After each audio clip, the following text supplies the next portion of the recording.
Sementara itu, pemirsa, sebanyak 29 perusahaan Singapura antusias untuk berinvestasi dalam pembangunan ibu kota Nusantara IKN di Kalimantan Timur.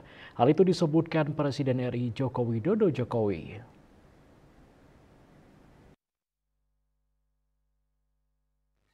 Hal itu disampaikan Presiden Jokowi saat konferensi pers bersama Perdana Menteri Singapura Lee Hsien Loong usai kedua pemimpin melakukan pertemuan di Istana Bogor, dikutip dari kantor berita Antara.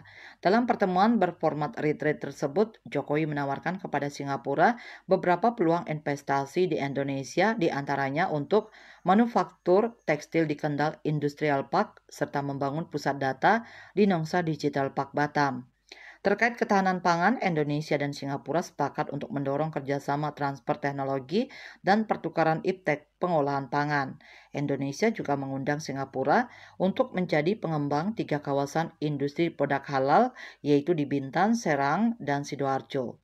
Di bidang sosial budaya, Presiden Jokowi dan Perdana Menteri Lee membahas penguatan transformasi kesehatan melalui investasi pembangunan rumah sakit dan klinik, pengembangan kapasitas tenaga medis, digitalisasi kesehatan, dan pengembangan kesehatan di Bali.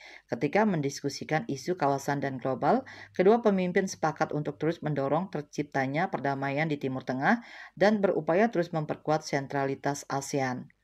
Retreat ketujuh itu merupakan terakhir kalinya bagi Jokowi maupun Lee sebelum masa pemerintahan mereka berakhir tahun ini.